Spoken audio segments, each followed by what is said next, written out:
Hi, I'm Anthony Coxon, President of the Australian Chiropractors Association, and welcome to my March President's Message.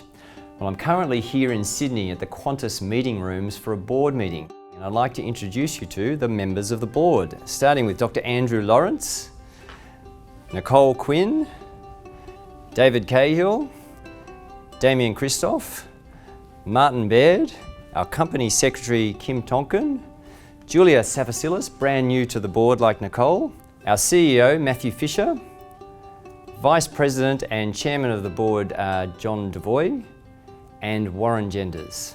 And this is the first board meeting for two brand new members of the board in Nicole Quinn and Julia Savasilis.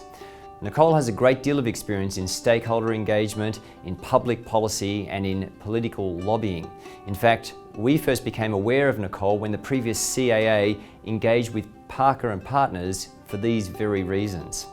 We saw firsthand how valuable her experience and her connections are, and this will be a great thing for the ACA moving forward as we develop a bigger, larger and more significant political network. The other board member, Julia Savasilis, is a chiropractor. She graduated in 2012 from RMIT and being such a dynamic individual, set up her own practice in the Mornington Peninsula in 2013. Currently, Julia is in the process of transitioning from Victoria to Queensland, so Victoria's loss is certainly Queensland's gain. Julia has been active on the Member Engagement Committee, and she's also been integral in giving information back through focus groups to really look deeply at the ACA services. She's already made a great impression on the board, and we're looking forward to having her here, making sure we stay connected to the most significantly growing part of our membership, the Y generation. Speaking of membership categories, our membership drive in December was very successful. Nearly 200 new members to the ACA, and of the 2019 graduating class, over 90% have transitioned to membership. This means the ACA reach is closing in on that 50% mark, and we're very excited about that.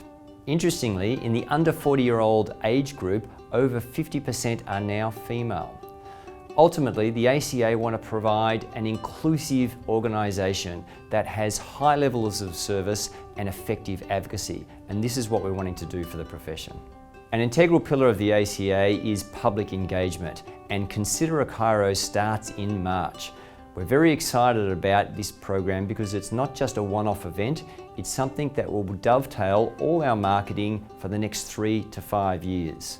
The primary audience for this is the public, and bringing members of the public for the first time to the door of a chiropractor. The secondary target is stakeholders and health groups.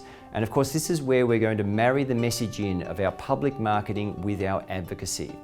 We're going to be standing tall on the strength that we have in areas of spinal and musculoskeletal care. And while this might not be the full picture of chiropractic, it is the opening sentence, and it's the way that we really relate to people for the very first time. The follow-up from this will be where we delve a little bit more deeply into wellness, preventative or staying fit for life type of topics. But really we're grounded in where our strength is. And these are things such as low back pain, neck pain and headaches. Chiropractors already do a great job with their patients, and we know this from high satisfaction rates and from the amazing public response we got from the Safer Care Victoria review. It's our job as the ACA not to try and replicate the chiropractor, but to build on the large professional cultural authority that we have and the reputation that chiropractic has across the board with all healthcare. Ultimately, we want to increase the chiropractic footprint and ensure that more Australians benefit from and understand the value of chiropractic care. So get on board and help us encourage all Australians to consider a chiro.